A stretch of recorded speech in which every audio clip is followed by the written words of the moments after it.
कौन आपण मैंने जानी कटकर यही ठाकुराणी पाखरे माछ भोग कराए। एपटे महानदी सेपटे काठजोड़ी दुईटी नदी मझिरे विराजमान माँ कटक चंडी ठाकुराणी। कटकर माँ अधिष्ठात्री देवी माँ जीवंता ठाकुराणी। बहु वर्ष पूर्वे यही स्थानटी कनिका राजा पूजारी श्री हंस पंडाकर पतित भूमि था। दिने से एठारे गाई चराउथिबा समय थकी जाई एक पत्थर उपरे विश्राम करने समय तांकु एक अद्भुत आलोकित अनुभव है। सेही राति माँ चंडी तांकु स्वप्न देश देले तांकु भूगर्भरु आनी प्रतिष्ठा करबा। परदिन हंस पंडा राजा को जणाइथिले एवं संगे संगे सेही स्थानटी खोला होइथिला। सेठारे 40 शगड़ सिंदूर बाहरिबा परे भूगर्भरु आविर्भाव होइथिले माँ कटक चंडी। एही परि माँ कटक चंडीकर प्रतिष्ठा होइथिला। कुहा जाए प्राचीन काल में यही मंदिर में बलि प्रथा चली आसुला।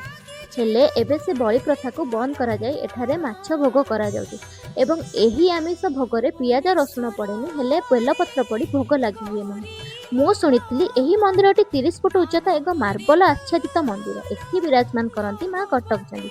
हेले मु प्रथम थर आसीथिली मो भाग्य से पुरातन मंदिर देखिबार सौभाग्य नहीं। एही मंदिरटी भंगा जाई नूतन मंदिर काम चलीछि।